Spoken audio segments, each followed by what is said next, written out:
कुछ तो घोटालेबाजी चुनावों में जरूर हुई है। हरियाणा चुनाव में भाजपा की जीत सीधी जीत नहीं थी, ये बात अब भाजपा ने खुद साबित कर दी है। दोस्तों, ऐसी खबर सामने आई है जिसने इलेक्शन कमीशन और भारतीय जनता पार्टी की मिली भगत को साफ कर दिया है। चुनाव की पारदर्शिता का चिराग बुझाने की तैयारी है।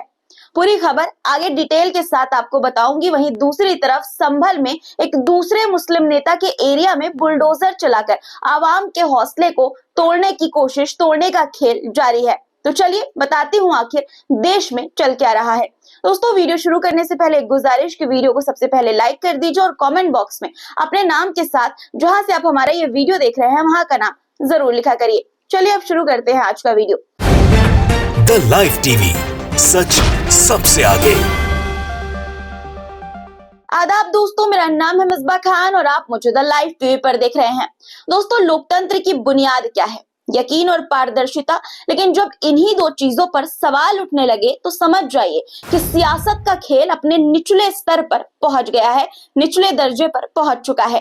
ये इसलिए कह रही हूं क्योंकि सरकार ने चुनाव नियमों में एक ऐसी तब्दीली कर डाली है, एक ऐसा बदलाव कर डाला है जिसने पारदर्शिता पर बड़ा सवाल खड़ा कर दिया है। केंद्रीय कानून मंत्रालय ने चुनाव संचालन नियम 1961 के नियम 93(2)A में संशोधन यानी अमेंडमेंट किया और इस संशोधन के बाद इलेक्ट्रॉनिक रिकॉर्ड नहीं मांग सकेंगे आप लोग। मतलब ये कि अब से चुनाव से संबंधित सभी दस्तावेज जनता के लिए उपलब्ध नहीं होंगे। दोस्तों, अभी तक 1961 के कंडक्ट ऑफ इलेक्शन रूल्स के तहत हर चुनावी दस्तावेज आम लोगों के पास, आवाम के लिए खुला था। आप चाहें तो आरटीआई लगाकर ये सीधे तौर पर इलेक्शन कमीशन से मांग कर सकते थे, लेकिन अब नए कानून के तहत सिर्फ वही दस्तावेज देखे जा सकते हैं जिनकी सरकार या इलेक्शन कमीशन खुद इजाजत देगी। ये बिल्कुल वैसा ही काम है कि आपके घर में चोरी करने की फिराक में लगे चोर को आप अपने ही घर की रखवाली करने के लिए रख ले। अब आप सोच रहे होंगे कि आखिर अचानक से सरकार ने नियम बदलकर चुनाव से जुड़े सारे दस्तावेज छुपा क्यों लिए? इसका जवाब मिलता है पंजाब हरियाणा हाई कोर्ट के एक फैसले से। हाल ही में हाई कोर्ट ने चुनाव आयोग को कहा कि वो याचिकाकर्ता वकील महमूद प्राचा को हरियाणा असेंबली चुनाव से जुड़े यानी हरियाणा विधानसभा चुनाव से जुड़े दस्तावेज, सीसीटीवी फुटेज और फॉर्म 17C की कॉपीज मुहैया कराए। दरअसल प्राचा ने हरियाणा विधानसभा चुनाव से संबंधित वीडियोग्राफी, सीसीटीवी कैमरा फुटेज और फॉर्म 17C की कॉपियों की मांग करते हुए एक याचिका दायर की थी। अपने फैसले में कोर्ट ने सीसीटीवी फुटेज को भी नियम 93(2) के तहत मान लिया था। कोर्ट के फैसले पर इलेक्शन कमीशन ने ऐतराज जताया। चुनाव आयोग ने कहा था कि इस नियम में इलेक्ट्रॉनिक रिकॉर्ड शामिल नहीं है, लेकिन कोर्ट ने साफ कहा कि आवाम को यह हक है। देखिए दोस्तों, जब पंजाब हरियाणा हाई कोर्ट ने कहा कि दस्तावेज दिखाओ, तो जवाब में सरकार ने कहा, अरे आप हमारे चुनाव आयोग से दस्तावेज मांग रहे हो, लो हम कानून ही बदल देते हैं। और बदल गया कानून मंत्रालय ने सीधे तौर पर बिना देर किए चुनाव आयोग यानी कि इलेक्शन कमीशन की सिफारिश पर शुक्रवार को the conduct of election rule 1961 के नियम 93(2)A में बदलाव किया है। नियम 93 कहता है कि चुनाव से जुड़े सभी दस्तावेज पब्लिकली उपलब्ध रहे। इसे बदलकर चुनाव से जुड़े सभी दस्तावेज नियमानुसार यानी कि गाइडलाइन के अनुसार, नियम के अनुसार पब्लिकली उपलब्ध रहे कर दिया गया है। इसका मतलब ये है कि अब इलेक्शन कमीशन सिर्फ उन्हीं दस्तावेजों को पब्लिक करेगी जिनकी इजाजत नई गाइडलाइंस देती है। अब दस्तावेज देखना तो दूर, कोर्ट भी ऐसे ऑर्डर नहीं दे पाएगी। अब सवाल ये कि क्या ये खौफ इसलिए है कि पारदर्शिता से सियासत के गैर कानूनी तौर तरीके बेनकाब हो जाएंगे, या ये बदलाव हरियाणा विधानसभा में जीत के पीछे का राज कहीं सामने ना आ जाए इसलिए किए गए हैं? क्या ये कोशिश आवाम की निगाहों से सच्चाई छुपाने की है? लोग भी अब इसी तरह का सवाल उठा रहे हैं कि आखिर सरकार नियम बदल के हाईकोर्ट के फैसले के बावजूद चुनाव से संबंधित कागजात देने का नियम बदलकर क्या छिपाना चाहती है। इस खबर के सामने आने के बाद कांग्रेस ने शनिवार को कहा कि चुनावी नियमों में संशोधन से उनकी बात साबित हो गई है कि हाल के समय में चुनाव आयोग की प्रक्रिया की साख कम होती जा रही है। कांग्रेस नेता जयराम रमेश ने ये कहा कि सच्चाई को उजागर करना सबसे बड़ा समाधान है। पारदर्शिता से ही जनता का चुनावी प्रक्रिया पर भरोसा लौट सकता है।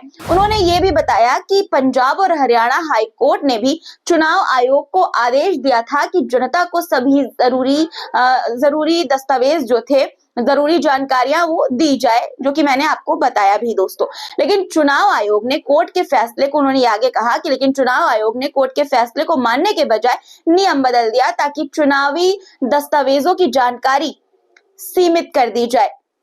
जयराम रमेश ने सवाल किया कि चुनाव आयोग को पारदर्शिता से डर क्यों लगता है। साथ ही जयराम रमेश ने कहा कि कांग्रेस इस फैसले को कानूनी तौर पर चुनौती देगी, यानी कि दोस्तों अब कांग्रेस इस फैसले को कानूनी तौर पर चुनौती देने वाली है, संशोधन को कानूनी तौर पर चुनौती देने वाली है। वहीं आम आदमी पार्टी के अरविंद केजरीवाल ने यह कहा कि अगर चुनावी दस्तावेज छुपाए जा रहे हैं तो यकीनन कोई बड़ी गड़बड़ी है। पूर्व तृणमूल कांग्रेस सांसद जवाहर सरकार ने सवाल उठाया कि मोदी सरकार आखिर क्या छिपा रही है। उन्होंने सोशल मीडिया पर लिखा कि चुनावी रिकॉर्ड और डेटा की जांच से जनता को रोकने के लिए अचानक नियम क्यों बदल दिए गए। उन्होंने आरोप लगाया कि हाईकोर्ट के आदेश के बाद मोदी और चुनाव आयोग की जोड़ी इतनी डरी हुई है कि उन्होंने जनता के अधिकार ही छीन लिए। कांग्रेस नेता जावेद ने पूरा घटनाक्रम बताते हुए सवाल उठाया है। उन्होंने एक्स पर यह लिखा कि हरियाणा चुनाव नतीजे में हेरफेर की गहरी आशंका को लेकर एडवोकेट की याचिका पर चंडीगढ़ हाईकोर्ट ने चुनाव आयोग को निर्देशित किया कि सभी सीटों, चुनाव संबंधित सीसीटीवी फुटेज और सभी 17C फॉर्म भाग 1 और 2 एडवोकेट प्रचा को मुहैया कराए। लेकिन चुनाव आयोग को बचाने के लिए मोदी सरकार ने बड़ी हड़बड़ी में आनन फानन एक प्रतिनिधित्व अधिनियम में संशोधन नोटिफिकेशन जारी करते हुए ये कोशिश की है कि चुनाव आयोग को ये जानकारी देने पर बाध्य ना होना पड़े। तो मतलब ये निकलता है कि कुछ गहरे राज हैं जिनकी पर्दादारी है, लेकिन झूठ, छल, कपट ज्यादा दिन नहीं चलेगा। दोस्तों ये मामला सिर्फ एक कानून का नहीं है बल्कि हमारे हक का है।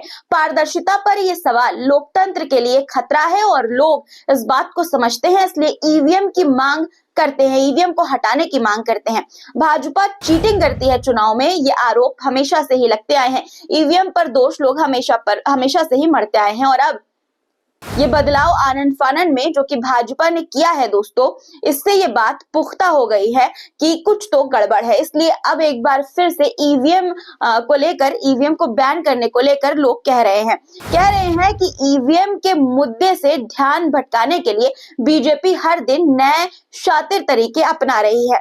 असली मुद्दे से जनता का ध्यान हटाना इसकी रणनीति है, यानी स्ट्रेटेजी है।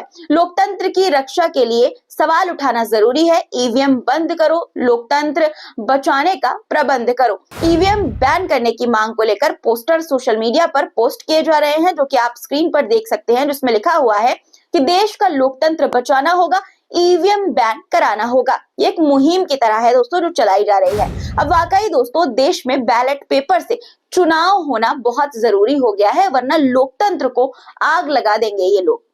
अब बात करते हैं संभल की, जहां एक बार फिर से बुलडोजर का खेल जारी है। शाही जामा मस्जिद के सर्वे के बाद हुई झड़पों के बाद पुलिस प्रशासन की कार्रवाई तेज हो गई है दोस्तों। संभल में लगातार कार्रवाई पे कार्रवाई पुलिस प्रशासन संभल के लोगों पर कर रहा है। शनिवार को सरायतरीन इलाके के करीब 100 घरों और दुकानों के बाहर बुलडोजर चला। ये वही इलाका है जहां सपा के सीनियर नेता और बसपा सरकार के वजीर रह चुके अकीलुर रहमान खान रहते हैं। इलाके में रहने वाले लोगों का ये कहना है कि ये कार्रवाई उनके खिलाफ जानबूझकर की जा रही है। जब प्रशासन का बुलडोजर इस इलाके में पहुंचा तो इलाके के लोगों ने जमकर विरोध किया, लेकिन प्रशासन के आगे इनका विरोध नाकाम हो गया। वहीं कुछ लोग ये देखकर अपने हाथों से ही दोस्तों अपने मकानों के अतिक्रमण हटाते नजर आए। यहाँ पर आपको बता दें कि मिश्रित इलाका है ये, मतलब कि हिंदू मुस्लिम सब यहाँ पर रहते हैं, सबका यहाँ पर घर है, यानी कि जो अतिक्रमण की कार्रवाई है वहां पर हिंदुओं के घर पर भी हो रही है। ये कार्रवाई शाही जामा मस्जिद सर्वे के बाद हुई हिंसा के बाद शुरू हुई है दोस्तों, जहां पुलिस और प्रशासन ने अवैध बिजली चोरी और अतिक्रमण के खिलाफ अभियान चलाया। तब से ही पूरा प्रशासन संभल के पीछे पड़ा हुआ है। संभल के सांसद बर्क पर, जियाउर रहमान बर्क पर किस तरह से कार्रवाई पर कार्रवाई हो रही है ये मैं आपको बता ही चुकी हूँ। दोस्तों ये दोनों ही घटनाएं इस बात को स्पष्ट करती हैं, इस बात को साफ करती हैं कि जब भी किसी मामले में पारदर्शिता या शक्ति का सवाल आता है तो सरकार और प्रशासन अपनी ताकत का इस्तेमाल करता है और गलत तरह से करता है दोस्तों। लेकिन जनता को अपने अधिकारों के लिए हमेशा आवाज उठानी चाहिए, क्योंकि लोकतंत्र में हर व्यक्ति को अपनी बात रखने का पूरा हक है। आपका इन घटनाओं पर क्या विचार है दोस्तों, कमेंट सेक्शन में हमें जरूर बताइएगा। अगर आपको ये वीडियो पसंद आया हो तो लाइक और सब्सक्राइब करें और आने वाली अपडेट्स के लिए बेल आइकन दबाना बिल्कुल भी मत भूलें चैनल को सब्सक्राइब करने के बाद। खुदा हाफिज। द लाइव टीवी, सच सबसे आगे।